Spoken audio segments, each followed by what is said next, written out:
मेरा नाम पूर्वी है। मेरी उम्र 35 साल थी। मैं बहुत ज़्यादा मोटी थी और मेरा वेट लगभग 90 किलो हो गया था। मोटापे की वजह से मुझसे कोई भी शादी नहीं करता था। एक दिन मेरी चाची ने मुझे खास दवाई दी और कहने लगी कि हर रात इस दवा की 10 बूंदें अपने पेट पे लगा लेना। इससे तुम्हारे शरीर की सारी चर्बी खत्म हो जाएगी। और इसी तरह से मैंने वो दवाई अपने पेट पे लगा ली। दवाई पेट पे लगाते ही मुझे अपना होश नहीं रहता था।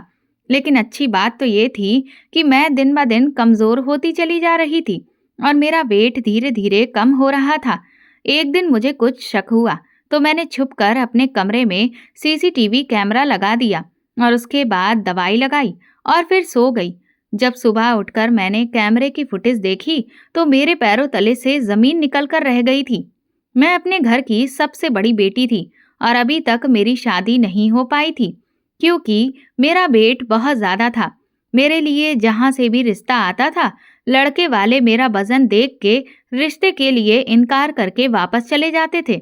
अब तो मेरा दिल टूटने लगा था, क्योंकि मेरी उम्र काफ़ी हो गई थी और मेरे चेहरे पे धीरे-धीरे झुर्रियाँ भी आने लगी थीं। झुर्रियाँ इसीलिए आ रही थीं, क्योंकि मैं अपने मोटापे की वजह से बहुत ज़्यादा टेंशन लेने लगी थी और फिर ऊपर से इस मोटापे के कारण मेरी शादी भी नहीं हो पा रही थी। मुझसे छोटी मेरी 5 बहनों की शादी हो गई थी और हम 6 बहनों का इकलौता भाई था, उसकी भी शादी हो गई थी। मैं अपने परिवार में सबसे बड़ी थी और अभी तक कुंवारी बैठी हुई थी। मैं अपने मोटापे को कम करने के लिए काफ़ी सारे ट्रीटमेंट भी करने लगी थी। जो मुझे जिस किसी डॉक्टर के बारे में बताता, मैं वही कर लिया करती थी। या फिर किसी हकीम के बारे में बताता या किसी होम्योपैथिक डॉक्टर के बारे में, वो हर काम मैं कर चुकी थी जिससे मेरा मोटापा कम होता, मगर कुछ भी काम नहीं आया था। उन्हीं दिनों मेरी माँ ने लड़की देखकर मेरे छोटे भाई की शादी भी कर दी थी, क्योंकि मेरी वजह से मेरे छोटे भाई की शादी में बहुत रुकावटें आ रही थीं और मेरा भाई अब मुझे भला बुरा कहने लगा था, क्योंकि लड़की वाले अगर हमारे घर भाई को देखने आते तो कोई तो ये भी कह देता कि जिनकी बड़ी बहनों की शादी नहीं होती, वो अपने भाई की शादीशुदा जिंदगी में बहुत इंटरफेयर करती हैं, जिस वजह से पति पत्नी में झगड़ा होता रहता है। ये बातें कहकर भी लोग रिश्ता खत्म करके चले जाते थे और मेरी माँ को लगता था कि बेटी की शादी तो फिर हो जाएगी, बेटी की शादी कर देती हूँ, अगर बहू आ जाएगी तो कोई ना कोई नया रिश्ता हाथ आ ही जाएगा। फिर जैसे तैसे एक दिन मेरे भाई का रिश्ता लग ही गया। जब हमारी भाभी घर आई तो मैं उन्हें देखती रह गई थी, क्योंकि मेरी भाभी बहुत ही ज़्यादा खूबसूरत और स्मार्ट गोरी चिट्टी लड़की थी। उसे देखकर मैं बहुत खुश हुई थी, लेकिन मुझे उसे देखकर बहुत गिल्टी फील हो रहा था। मेरे पिता 2 भाई थे। हम दोनों अपने दादा दादी के घर में रहते थे, जो कि हमारे पिता का भी घर था और हमारे घर में एक कमरा चाचा चाची का भी बना हुआ था। चाचा दूसरे शहर में नौकरी करते थे, इसीलिए चाची भी उनके साथ दूसरे शहर में ही रहती थी। मेरे चाचा चाची की शादी को 1 साल हो गया था और चाचा की शादी के 1 महीने के बाद ही चाचा अपने साथ चाची को, जहाँ वे नौकरी करते थे, उस शहर में लेकर चले गए और वहीं पर शिफ्ट हो गए थे। मेरी चाची बहुत खूबसूरत और पतली सी थी। अब कुछ दिनों पहले उनका फ़ोन आया था कि वो लोग हमारे घर पे दोबारा से शिफ्ट होने के लिए आ रहे थे। इसीलिए हमने उनका रूम खोलकर उनके रूम की अच्छी तरह से सफाई कर दी थी। 10 दिन के बाद वो लोग अपने कमरे में रहने के लिए आ रहे थे। जब चाची घर आई तो मैंने देखा कि चाची पहले से भी ज़्यादा स्मार्ट हो गई हैं। मैं उनकी खूबसूरती और स्मार्टनेस का राज जानना चाहती थी, क्योंकि चाची मुंबई जैसे शहर में रहकर आई थी और वहाँ के सारे लड़के लड़कियाँ बहुत स्मार्ट और फिट होते हैं। चाची 1 महीने की ही दुल्हन थी जब अपने पति के साथ मुंबई में शिफ्ट हो गई थी, इसीलिए हमारी उनसे ज़्यादा बातचीत नहीं हो पाई थी। हाँ, फ़ोन पे कभी-कभी हमारी बात होती रहती थी। कुछ ही दिन गुजरे थे, चाचा-चाची दोनों ही अब हमारे घर पे शिफ्ट हो गए थे और अब चाचा का दोबारा से मुंबई जाने का कोई इरादा नहीं था। मेरी चाची का मायका जयपुर का ही था। हम सब लोग जयपुर में ही रहते थे। चाचा-चाची की लव मैरिज हुई थी और उन्होंने अपने शहर की लड़की से ही शादी कर ली थी। कुछ ही दिन गुजरे थे कि मेरी चाची के साथ बहुत अच्छी दोस्ती हो गई थी। भाभी तो मुझसे कम ही बात करती थी। कहने को तो भाभी भी बहुत खूबसूरत थी, लेकिन ना जाने वो अपने किस घमंड में रहती थी। मुझसे तो वो बिल्कुल भी बात करना पसंद ही नहीं करती थी। लेकिन चाची की आदत बहुत अच्छी थी और उन्होंने मुझसे धीरे धीरे दोस्ती कर ली थी। पर हम दोनों की दोस्ती काफी हद तक बढ़ गई थी। मैं हमेशा बस चाची से मुंबई की बातें पूछती रहती और उनकी फिटनेस का राज जानना चाहती थी। अब चाची मुझसे कहती कि तुम जल्दी से शादी कर लो। मैं चाची से पूछती कि मैं शादी कैसे कर लूं? मेरे पास तो ना ही आप जैसी खूबसूरती है और ना ही स्मार्टनेस। मेरा वेट ऐसा है कि कोई भी मुझे नजर तक उठाकर नहीं देखता। चाची कहने लगी, इसमें कौन सी बड़ी बात है, तुम फिक्र मत करो, सब कुछ ठीक हो जाएगा। मैं तुम्हारा सारा ट्रीटमेंट करवा दूंगी। मैंने चाची को हैरान होकर देखा कि चाची मेरा इलाज कैसे करेगी। चाची कहने लगी कि तुम अभी मेरे साथ डॉक्टर के क्लिनिक पर चलो। मैं यहाँ पे एक बहुत अच्छे डॉक्टर को जानती हूँ। मैंने चाची की बात सुनकर बहुत ज़्यादा खुश हो गई थी और मुझे यकीन नहीं आ रहा था कि आज पहली बार किसी ने मुझे डॉक्टर के यहाँ जाने के लिए कहा था। वरना सब लोग यही कहते कि तुम खाना बहुत खाती हो, इसीलिए बहुत ज़्यादा मोटी हो रही हो और थोड़ी डाइट कर लो तो ठीक हो जाओगी। लेकिन चाची मुझे बड़ी खामोशी के साथ घर से बाहर लेकर चली गईं और उन्होंने फिर एक ऑटो रोका और उन्होंने मुझे फिर ऑटो में बैठने के लिए कहा। उसके बाद वो कहने लगी, चलो मैं तुम्हें डॉक्टर के पास लेकर चलती हूँ। मैं बहुत खुशी खुशी चाची के साथ ऑटो पे बैठ गई। लगभग 15 मिनट का रास्ता तय करने के बाद एक बड़े से क्लिनिक के सामने हम लोग पहुंच गए थे। मगर मुझे बहुत ज़्यादा हैरत हो रही थी कि इस क्लिनिक के आगे कोई भी बोर्ड वगैरह तो लगा हुआ ही नहीं था और ना ही क्लिनिक में कोई ज़्यादा लोग थे। मेरे जैसे कुछ 2-3 औरतें ही वहाँ पे बाहर बैठी हुई थीं और उन औरतों के चेहरे पे बड़े बड़े दाग धब्बे मौजूद थे, जिनको देखकर मुझे अपना मोटापा काफ़ी बेहतर लग रहा था, क्योंकि उनकी कंडीशन तो मुझसे भी ज़्यादा खराब थी। थोड़ी देर के बाद एक लड़की अंदर आई। वो उन सब औरतों को देखने लगी जो उस कमरे में बैठी हुई थी। फिर जब उस लड़की की नज़र मुझ पे पड़ी तो उसने बड़े अजीब से अंदाज में मुस्कुराते हुए मेरी चाची को इशारा किया। चाची ने भी उसे इशारों इशारों में कुछ कहा और मुझे लेकर बाहर चली आई थी।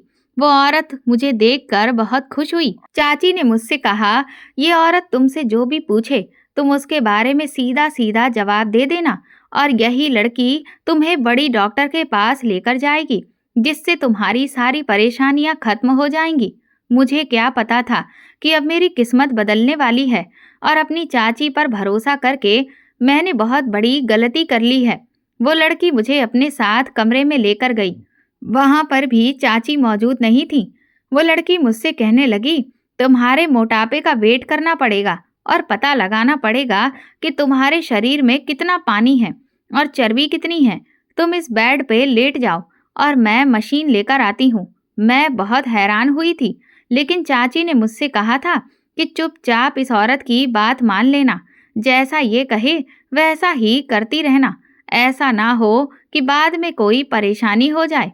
मैं फौरन ही उस लड़की के कहने के मुताबिक आंखें बंद करके बेड पर लेट गई। इसके बाद मैं नहीं जानती थी कि मेरे साथ क्या हुआ था। कुछ ही देर गुजरी थी कि मुझे हल्की सी आवाजें आने लगी। शायद वो औरत कमरे में आई थी। बस फिर क्या था, मेरी आंखों पे किसी ने पट्टी बांध दी थी। मुझे बहुत डर लग रहा था क्योंकि चाची भी उस टाइम मेरे पास नहीं थी। पट्टी बांधने के बाद मुझे कुछ पता ही नहीं चला था। मेरी आंखों के सामने अंधेरा ही अंधेरा छा गया था। जब मेरी पट्टी खुली तो मैं बिल्कुल वैसी की वैसी ही थी। मुझे तो कोई भी बदलाव नहीं आया था और ट्रीटमेंट लगभग उन्होंने 20 मिनट तक किया था, लेकिन मुझे अपने पूरे शरीर में खुजली सी महसूस हो रही थी। मैंने उस औरत से पूछा कि ये क्या था और मुझे खुजली क्यों महसूस हो रही है, मेरे साथ क्या किया है तुम लोगों ने? वो कहने लगी कि मैंने तुम्हारा अल्ट्रासाउंड किया है और हम इसमें इतना हैरान होने वाली कौन सी बात है। अल्ट्रासाउंड को लेकर मेरे दिमाग में अलग अलग तरह की बातें घूमने लगी थीं। अल्ट्रासाउंड तो प्रेग्नेंट लेडीज़ों का किया जाता है, जिनका कोई बच्चा पैदा होने वाला हो या फिर अल्ट्रासाउंड के लिए पेट पर एक गाढ़ा गाढ़ा सा लिक्विड लगाया जाता है और अल्ट्रासाउंड करने की मशीन भी दूसरी होती है। इस औरत ने मुझे हाथ तक नहीं लगाया था। फिर ये किस तरीके का अल्ट्रासाउंड किया जा रहा था जो बिना देखे हो गया? मुझे ये सब कुछ बहुत अजीब लग रहा था। फिर वो मुझे अपने सामने बिठाकर मुझसे बातें करने लगी और कहने लगी कि तुम्हें कब से मोटापा है और तुम कितना खाती हो। मेरी सारी बातों को जवाब का एक पेपर पर वो लिखती जा रही थी। यहाँ तक कि सारी डिटेल लेने के बाद उसने मुझसे कहा कि अब तुम बाहर जाओ और अपनी चाची को अंदर भेजो। मैं डरते डरते बाहर चली गई। मुझे पता नहीं था कि मेरा वजन कम भी हो पाएगा या नहीं। बाहर जाकर मैंने चाची से कहा कि आपको अंदर वो बुला रही है, तो चाची कमरे में चली गईं। मैं दरवाजे के बाहर खड़ी हो गई थी तो मेरे कानों में चाची और उस औरत की बातें करने की आवाज़ें आने लगी थीं और तभी मुझे अंदर से हंसने की आवाज़ भी आई तो मैं हैरान हो गई। क्या चाची इस औरत से जान पहचान भी कर चुकी है या वो पहले से ही उसे जानती थी? क्योंकि इन दोनों के हंसने की आवाज़ें बाहर तक आ रही थीं। फिलहाल मैं कुछ भी नहीं कर सकती थी। यहाँ पर तो मेरी चाची ही मेरा सब कुछ थी, क्योंकि इस क्लिनिक में मैं अपनी चाची के अलावा और किसी को भी नहीं जानती थी। चाची थोड़ी देर के बाद जब कमरे से बाहर आईं तो उनके चेहरे पर बिल्कुल खामोशी के एक्सप्रेशन छाए हुए थे। वो मुझसे कहने लगी, चलो जल्दी से घर चलो, अब काफ़ी देर हो गई है, तुम्हारे चाचा भी आने वाले होंगे। चाची की इस जल्दबाजी को मैं समझ नहीं पाई थी। मैं उनके पीछे पीछे आ गई। चाची ने फौरन ही जाकर सड़क पे एक ऑटो किया और उसमें बैठ गई। सारे रास्ते चाची ने मुझसे कोई बात नहीं की। वो बड़ी खामोशी से और गुमसुम सी बैठी रही। शायद वो बात करने के लिए कोई बात सोच रही थी, लेकिन वो सारे रास्ते ही खामोश रही। कुछ देर के बाद हम अपने घर पहुंचे। चाची ने ऑटो वाले को पैसे दिए और वापस भेज दिया, लेकिन ऑटो वाला मुझे देखकर बड़े ही अफसोस भरी नजरों से देख रहा था। ऐसा लगता था कि जैसे उसे सब कुछ मालूम हो। शायद वो मुझे कुछ बताना चाहता हो। उसने एक बार मुझे आवाज भी दी, रुकिए बहन जी, बात सुनिए। तभी चाची ने उसे डांट कर वहां से भगा दिया। मैं बहुत परेशान हुई। मेरा दिल तो चाह रहा था कि मैं चाची से सारी बातें पूछूं, उनसे कहूं कि मैं चाचा को बता दूंगी, लेकिन मैं क्या कर सकती थी? मेरा वजन बहुत ज़्यादा हो गया था और अब वो ले दे के चाची ही मेरा इलाज करवाना था। जैसे ही हम घर के अंदर आए, चाची मुझे कुछ बताने के बजाय सीधा अपने कमरे के अंदर चली गईं। मैं भी उनके पीछे पीछे उनके कमरे की तरफ चली गई। शायद वो मुझे अब मेरे इलाज के बारे में कुछ बताएंगी, मगर उन्होंने अपने कमरे में जाते ही फौरन अपने कमरे का दरवाज़ा झट से बंद कर लिया और मैं पागलों की तरह खड़ी उनको देख रही थी। काफ़ी देर तक मैंने उनके कमरे के दरवाजे के बाहर खड़े होकर उनका इंतज़ार किया, लेकिन चाची कमरे से बाहर निकलने का नाम ही नहीं ले रही थी और मेरे दिल में अजीब अजीब तरह के ख्याल आ रहे थे। न जाने चाची मेरे साथ ऐसा क्यों कर रही थी। यही सब सोचते हुए मैं सीधा कमरे की तरफ आ गई। कुछ देर के बाद मेरी माँ ने मुझे आवाज़ लगाई और कहने लगी कि तुम्हारी चाची तुम्हें बुला रही है। मैं बाहर गई तो चाची बहुत खुश नजर आ रही थी और मेरे गले लगकर कहने लगी कि तुम मेरी भतीजी नहीं, बल्कि तुम मेरी दोस्त की तरह हो। मैं आज बहुत खुश हूँ, तुम्हारा इलाज तो हो ही जाएगा। चाची की ये बात सुनकर मुझे बहुत खुशी हुई थी कि चलो अब मेरा इलाज शुरू हो जाएगा और मैं भी खूबसूरत और स्मार्ट दिखने लगूंगी। और चाची के चेहरे से भी खुशी भरे एक्सप्रेशन खूब झलक रहे थे। उन्होंने मुझे अपने पर्स से 20,000 रुपए निकाल कर खाने पीने के लिए दिए। मैं उनकी बात सुनकर हैरान हो गई और हैरानी से चाची से कहने लगी, चाची आप मेरा मोटापे का इलाज करवाने के लिए मुझे अपने साथ लेकर गई थी और अब मुझे खाने के लिए इतने ढेर सारे पैसे दे रही हो। क्या ये बात हुई? मेरी कुछ समझ में नहीं आया। मेरा ऐसे पूछने पे चाची खूब जोर जोर से हंसने लगी और कहने लगी, अरे इसमें कौन सी बड़ी बात है, आज तो तुम अपनी मर्जी का खाओ पियो और कल से डाइटिंग करना और मैं तुम्हारे ट्रीटमेंट भी करवाऊंगी। और हाँ, उस लेडी डॉक्टर ने तुम्हारे लिए एक स्पेशल दवाई भी दी है। इस दवाई से तुम 1-2 महीने में ही बिल्कुल पतली सी हो जाओगी और तुम्हारे पेट की चर्बी भी पिघल कर खत्म हो जाएगी, जिसके साथ साथ तुम्हारा वेट काफी कम हो जाएगा और तुम बिल्कुल फिट और स्मार्ट दिखने लगोगी। ये बात सुनकर मैं बहुत खुश हो गई थी और खुशी के मारे उछल-उछल कर चाची से कहने लगी, क्या सच में मैं बिल्कुल फिट हो जाऊंगी? चाची कहने लगी, हाँ, बिल्कुल, तुम बिल्कुल फिट हो जाओगी। मैंने चाची से कहा, मुझे तो लग रहा था कि उस डॉक्टर ने आपको कोई खतरे वाली बात बताई है। मुझे लगा शायद उसने आपको ये बताया कि मेरा कोई इलाज नहीं है और मेरा कहीं पर भी ट्रीटमेंट नहीं हो सकता। मेरी बात सुनकर चाची जोर-जोर से हंसने लगीं और फिर उन्होंने बड़ी ही अजीब सी एक मुस्कुराहट जाहिर की और इसी मुस्कुराहट के साथ वो कहने लगीं, तुम्हारा इलाज पॉसिबल है, थोड़ा सा इंतजार करने की जरूरत है। चाची के ऐसे एक्सप्रेशन देखकर मैं फिर से खामोश हो गई थी। इस बातचीत के दौरान पता नहीं चला कि कब मेरा भाई भी घर पे आ गया था। उसके बाद हम पूरी फैमिली ने खूब इंजॉयमेंट किया और हम लोगों ने बाहर से खाना मंगवाया। चाचा चाची ने भी हमारे साथ ही खाना खाया था और उन सबके साथ एंजॉय करते टाइम मैं अपनी दवाई के बारे में बिल्कुल ही भूल गई थी। सारे कामों से फ्री होकर मैं चाची के कमरे में आई। उनके हाथ में छोटी सी प्लास्टिक की बोतल थी। मेरी तरफ देखते हुए चाची कहने लगी, यही वो दवाई है जो मुझे उस डॉक्टर ने दी है। मैंने चाची से कहा, चाची, इस दवाई से आखिर क्या होगा? ये तो इतनी छोटी सी बोतल है और इतनी कम दवाई है। चाची कहने लगी, इसी दवाई से तो असल इलाज होगा। ये बहुत ही तेज दवाई है। ये कहकर चाची ने वो बोतल मुझे दिखाई। उसमें एक अजीब तरह के पानी के जैसी दवाई थी और चाची ने मुझे बताया कि इस दवाई की लगभग 10 बूंदें तुम्हें अपने पेट पर डालकर इसकी मालिश करनी है और रात भर इसको अपने पेट पर लगाकर रखना है और सो जाना है। सुबह होगी और जब तुम उठोगी तो तुम्हारा वजन कम होने लगेगा। तुम्हारे शरीर में बहुत सारे चेंजेस आने शुरू हो जाएंगे। चाची की बात सुनकर मैं बहुत खुश हो गई थी। चाची ने मुझे बताया कि ये बहुत महंगी दवाई है। मैंने इस दवाई को स्पेशली तुम्हारे लिए 50,000 रुपए में खरीदा है। तो इस दवाई को बहुत ही सावधानी से इस्तेमाल करना और इसकी 10 बूंदें ही अपने पेट पर डालती रहना। इससे तुम्हें बहुत ज़्यादा फायदा मिलेगा। मैं चाची की बात सुनकर उनकी बहुत एहसानमंद हो रही थी। फिर अचानक से चाची को कुछ याद आया और वो कहने लगी, बात सुनो, तुम अपने कमरे में जाकर इस दवाई को अपने पेट पर डालते ही मालिश करना शुरू कर दो और उसके बाद तुम अपने कमरे के बाहर मत निकलना, अपने ही कमरे में रहना, कहीं इधर उधर मत जाना। इस दवाई से बहुत नींद आती है। तुम बस इसको लगाने के बाद आराम से सो जाना। मैंने चाची से कहा, जी चाची, मैं कहीं नहीं जाऊंगी, आप फिक्र मत करो, मैं अपना पूरा कोर्स कंप्लीट करूंगी। चाची ने कहा, चलो अच्छी बात है, अब मैं चलती हूँ, रात बहुत हो गई है, अब तुम भी अपनी दवाई लगाकर सो जाना। इसके बाद चाची वहां से चली गईं और मैं उस प्लास्टिक की बोतल को ध्यान से देखने लगी, जो कि बहुत छोटी सी थी।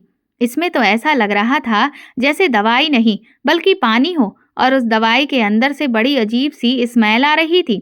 ऐसी स्मेल आ रही थी जैसे कड़वी कड़वी जहरीली स्मेल हो। जैसे ही मैंने इसे खोला तो बड़ी ही अजीब सी कड़वी स्मेल थी। फिलहाल मैंने अपने कमरे में जाकर दरवाज़ा बंद कर दिया और इस दवाई की 10 बूंदें अपने पेट पर लगाकर मालिश करने के बाद मैं सो गई। मुझे उस रात बहुत ही गहरी नींद आई थी। सारी रात मैं इस तरह से सोती रही जैसे कोई बेहोश होता है। सुबह जब मेरी आंख खुली तो लगभग 12 बज रहे थे। मेरी माँ ने जोर जोर से दरवाज़ा बजाया। दरवाज़ा बजने की आवाज़ सुनकर मैं बहुत ज़्यादा डर गई थी, क्योंकि ऐसा पहले कभी नहीं हुआ था। जैसे ही मेरी नज़र घड़ी पर पड़ी तो मैं हैरान रह गई थी कि दोपहर के 12 बज रहे थे और बल्कि ऐसा होना नहीं चाहिए था। ऐसा पहली बार हुआ था, क्योंकि मैं तो सुबह के 8 बजे तक ही उठ जाया करती थी और आज पहली बार ऐसा हुआ था कि मैं दोपहर के 12 बजे तक सोई हुई थी। मैं हमेशा अपनी लाइफ में सुबह 8 बजे या 9 बजे तक सोकर उठा करती थी। फिर जैसे ही मैंने दरवाज़ा खोला तो माँ की नज़र मुझ पर पड़ी, तो माँ मुझे बड़ी परेशानी भरी नज़रों से देख रही थी और कहने लगी, बेटी, आज तुम्हें क्या हुआ है? तुम तो बड़े सवेरे उठ जाया करती हो। तुम्हारी तबीयत तो ठीक है ना, जो इतनी देर तक तुम सो रही हो? माँ के भी ऐसा कहने पे मैं सच में खुद को हैरत से देखने लगी थी। मेरी बॉडी से भी बहुत बदबू आ रही थी। मुझे ऐसा लग रहा था मैं बहुत ही बदबूदार कमरे में सोई हुई थी, क्योंकि मेरे कपड़ों से और मेरे बिस्तर की तरफ से भी बहुत अजीब सी स्मेल आ रही थी और कमरे में इतनी बदबू आ रही थी कि नाक ही नहीं दी जा रही थी। और ये बात तो अच्छी थी कि मेरी माँ ने उस बदबू को महसूस नहीं किया था। नाश्ता करने जाने से पहले मैं अपने कमरे में जाकर पहले फ्रेश होने चली गई। जब मैं नहा धोकर तैयार होकर बाहर निकली तो मैं खुद को बहुत ही अच्छा और फ्रेश फ्रेश फील कर रही थी। और ये सोच सोच कर मुझे बहुत बुरा भी लग रहा था कि आज से पहले कभी भी इतना ज़्यादा सोने से मेरे कपड़े इतने ज़्यादा बदबूदार नहीं हुए थे। लेकिन आज तो मेरे साथ एक ही बहुत ही अजीब सा हादसा हो गया था और इसके बारे में मैं कुछ भी समझ नहीं पा रही थी। कुछ ही देर बाद जब मैं नाश्ता करने के लिए नाश्ते की टेबल पर पहुंची तो वहां पे चाची भी मौजूद थी और मेरे साथ वो आकर बैठ गई। मुझे देखकर चाची बहुत खुश हो रही थी। वो कहने लगी कि रात को तुम्हें कैसी नींद आई थी।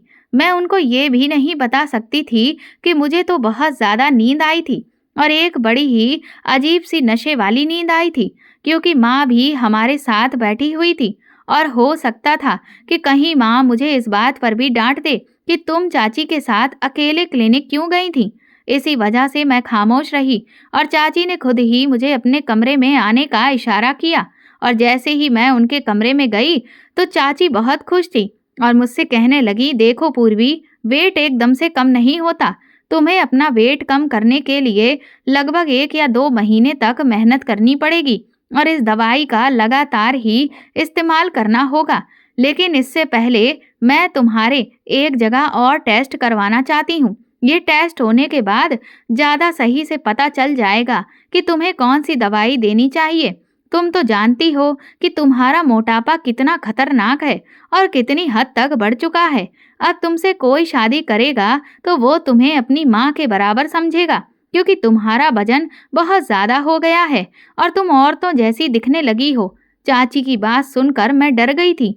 मैंने कहा, चाची, आप मेरे जो भी टेस्ट करवाना चाहती हैं मैं वो करवाने के लिए तैयार हूँ और आपके साथ चली जाऊंगी। भगवान के लिए आप मेरे मोटापे का कुछ तो करो। चाची ने बीए एमए पास किया हुआ था, इसीलिए मुझे चाची पे बहुत ज़्यादा भरोसा था, क्योंकि वो पढ़ी लिखी थी। चाची ने कहा कि आज शाम को डॉक्टर के पास चलेंगे, तुम तैयार रहना। मैं शाम होते ही तैयार हो गई थी और हम दोनों घर से निकल गए थे। चाची ने ऑटो वाले को बुलवाया और मुझे लेकर वो क्लिनिक चली गई थी और मैं रिलैक्स हो गई थी, क्योंकि हम एक बार पहले भी यहाँ पर आ चुके थे। चाची कहने लगी, तुम इसी तरह चेयर पर बैठ जाओ, मैं थोड़ी देर के बाद डॉक्टर को लेकर आती हूँ। चाची के कहने पर मैं चेयर पर बैठ गई थी। कुछ देर के बाद डॉक्टर भी आ गई थी। फिर उनके आते ही मुझे उन्होंने कहा, तुम थोड़ी पतली नजर आने लगी हो। ये बात कहकर वो बुरी तरह से हंसने लगी थी, जबकि मैं भी हैरान थी कि ऐसा तो किसी ने आज तक अचानक से नहीं कहा था कि मैं पतली लग रही हूँ। कई लोग मुझे बेवकूफ़ समझ रहे थे। मैंने देखा कि उस औरत के हाथ में कपड़े थे जो बिल्कुल नए लग रहे थे। उस औरत ने वो कपड़े चाची को दे दिए।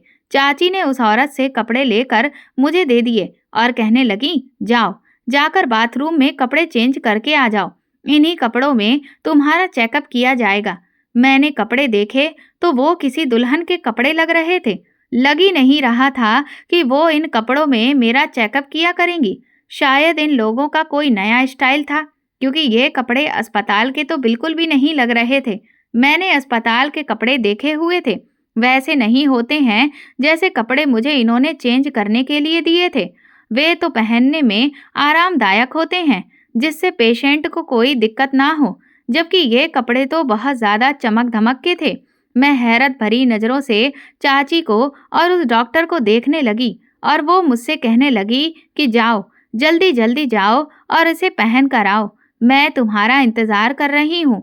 मेरे पास इतना टाइम नहीं है, मेरे पास और भी बहुत सारे पेशेंट्स हैं। ये सुनकर मैं बाथरूम में चली गई।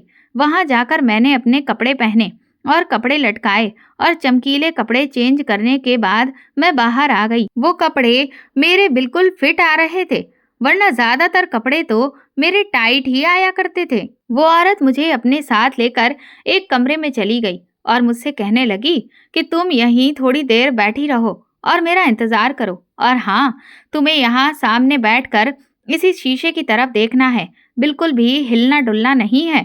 मैं उस औरत के कहने पे ध्यान देने लगी।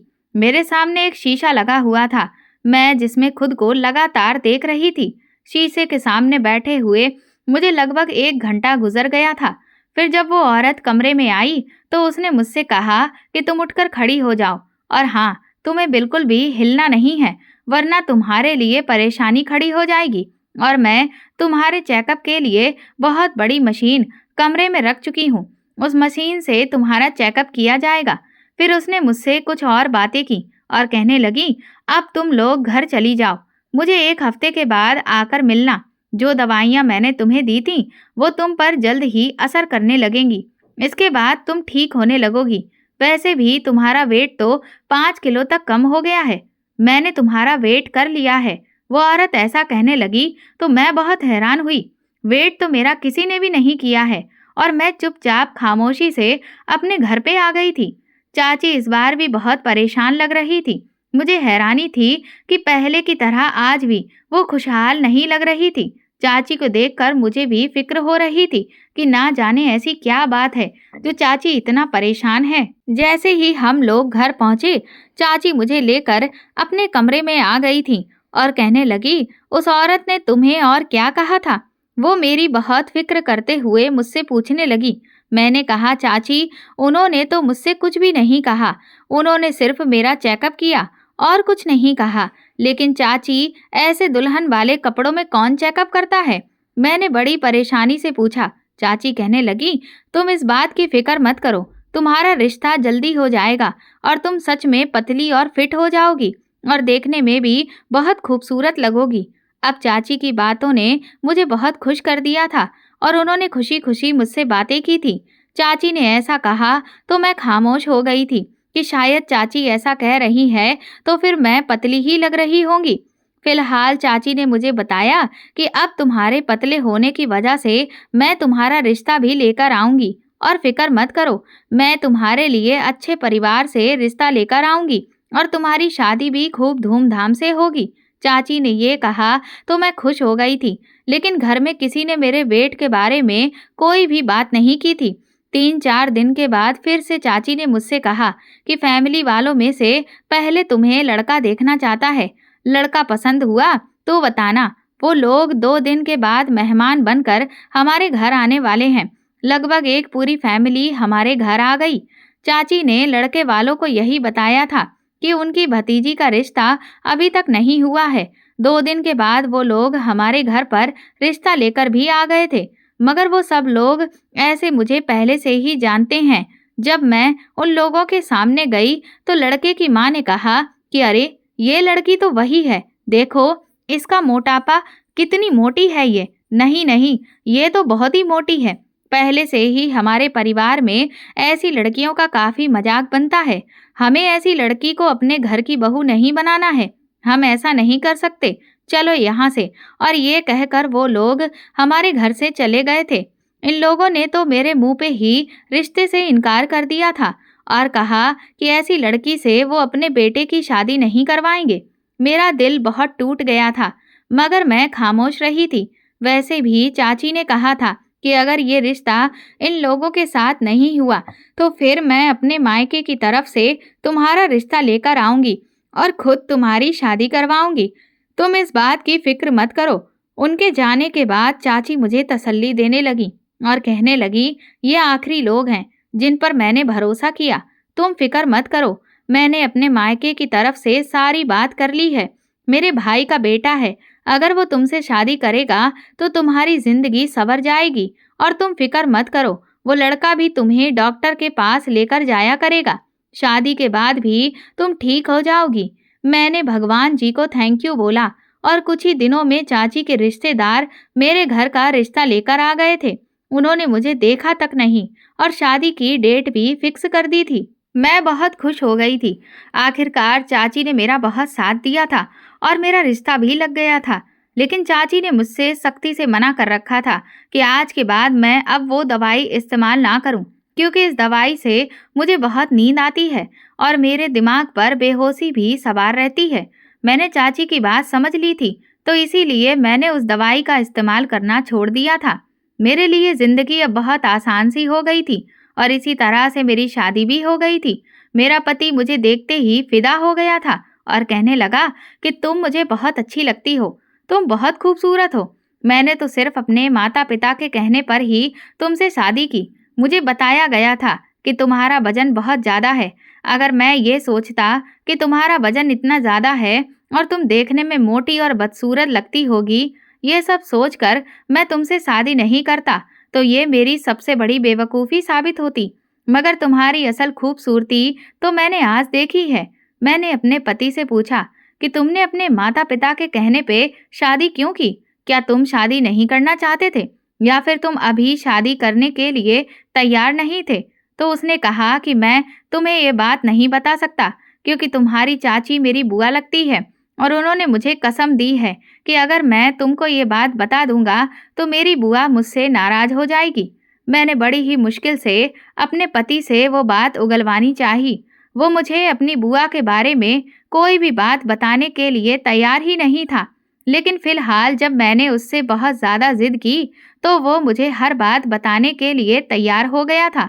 लेकिन उसके बाद जो उसने मुझे बताया, वो बात सुनकर तो मेरे पैरों तले से ज़मीन ही निकल गई थी। वो कहने लगा कि मेरी बुआ तुम्हारे मोटापे का इलाज नहीं करवा रही थी, बल्कि वो तुम्हें इस्तेमाल करके तुमसे पैसे कमाना चाहती थी। वो तुम्हारे ब्रांडेड कपड़े तुमको पहनाकर, जिनको अपने कपड़े पहनाने के लिए मोटी औरतों की ज़रूरत होती है, उनके पास ले जाती थी। इस वजह से वो तुम्हें एक कंपनी के पास लेकर जाती थी, मगर उन्होंने कहा कि तुम इस तरह से फ़ोटोज़ नहीं खिंचवा सकती, इसीलिए उनको कोई बहाना बनाना पड़ेगा और इसी तरह से वो तुम्हारे साथ ये सब कुछ कर रही थी और तुम्हें बड़े आसानी से बेवकूफ़ भी बना रही थी और तुम्हारी काफ़ी सारी फ़ोटोज़ मैगज़ीन में भी छप गई थी। लेकिन इस बात पर और भी ज़्यादा तुम्हारी चाची परेशान हो गई थी, क्योंकि मैगज़ीन में फ़ोटो छपने की वजह से तुम अब काफ़ी फ़ेमस हो गई थी और ये बात अभी तक तुम्हारे परिवार में से किसी को भी पता नहीं चली थी। और अगर पता चल जाती तो तुम्हारी फैमिली वाले मेरी चाची को घर से निकाल देते और चाचा भी उनके साथ बहुत बुरा सलूक करते। बस इसीलिए उन्होंने तुम्हारी शादी करने का फैसला मेरे साथ कर लिया और इधर मेरे माता पिता को भी तुमसे शादी करवाने के लिए तैयार कर लिया था। मेरा पति मुझे बात बताने के बाद खामोश हो गया था, लेकिन ये बात सुनकर मैं होश में नहीं रही थी। मुझे तो अभी तक अपने कानों पर भी यकीन नहीं हो रहा था कि मेरा इतना साथ देने वाली चाची मेरे साथ ऐसा भी कर सकती थी और मेरे दिमाग में तूफान की तरह पहले वाली बातें दौड़ने लगी थीं। मैं सोच भी नहीं सकती थी कि चाची अपने पैसों के मतलब के लिए मेरा इस्तेमाल करेगी, क्योंकि वो भी एक अमीर परिवार से ही थी। मेरी चाची की उम्र लगभग 45 साल की होगी और अभी तक उसके पास कोई औलाद भी नहीं थी। उन्हें भगवान से इस बात का भी डर नहीं था कि अगर उनकी होने वाली औलाद मेरी तरह मोटी हो गई तो फिर वो क्या करेंगी। फिलहाल मैंने सब कुछ अपने भगवान पर छोड़ दिया था। मेरा चाचा मेरे पिता से काफ़ी छोटे थे, इसीलिए मेरे चाचा की शादी भी काफ़ी सालों बाद हुई थी। इतनी ही उम्र में होने के बावजूद भी चाची पतली और एकदम फिट थी। मैं बहुत ज़्यादा मोटी थी और अपने मोटापे से बहुत परेशान थी। बस वो इसी बात का फ़ायदा उठा रही थी और उन्होंने अपने फ़ायदे के लिए ही मुझे इस्तेमाल किया था। लेकिन अच्छी बात तो ये थी कि चाची ने जो भी मेरे साथ किया था, उसकी गलती को सुधार लिया था। उन्होंने अपने भतीजे के साथ मेरी शादी कर दी थी ताकि सारी दुनिया में मेरी बेइज्जती ना हो सके। मैं चाची से कुछ कह भी नहीं सकती थी। मेरे पति ने मुझसे वादा किया था कि चाची से मैं कुछ भी ना कहूँ, क्योंकि वो मेरे सामने बहुत शर्मिंदा होती थी और अगर मेरी फैमिली में सब लोगों को ये बात पता चल जाती तो सब लोग चाची की खूब बेइज्जती करते और चाचा चाची को डाइवोर्स भी दे सकते थे। इसीलिए मैंने आज तक इस बात को अपनी फैमिली को बताना ही नहीं चाहा। चाची ने मेरे साथ क्या किया, मेरी शादी हो गई है और मैं बहुत खुश हूँ अपने पति के साथ। बस मेरे लिए यही बहुत है और इसीलिए मुझे अब किसी से कोई शिकायत भी नहीं है। मैं अपनी चाची से बदला लेना नहीं चाहती, क्योंकि शायद मेरे भाग्य में ऐसा ही लिखा था। और जब मेरी शादी उन्होंने अपने भतीजे के साथ कर दी, तो मुझे ये एहसास हुआ कि शायद मुझे चाची के भतीजे से ज़्यादा अच्छा और समझदार पति कहीं नहीं मिल सकता था। मैं अपने पति के साथ अब बहुत खुश हूँ और बड़ी खुशी-खुशी ज़िंदगी गुजार रही हूँ। दोस्तों, अगर आपको हमारी कहानी पसंद आई है, तो कमेंट करके ज़रूर बताएं और वीडियो को लाइक करके ज़्यादा से ज़्यादा शेयर करें। चैनल पर नए हैं तो सब्सक्राइब करें और हाँ, नोटिफिकेशन बेल को ज़रूर दबाएं ताकि अगली अपडेट सबसे पहले आपको मिले। Thank you.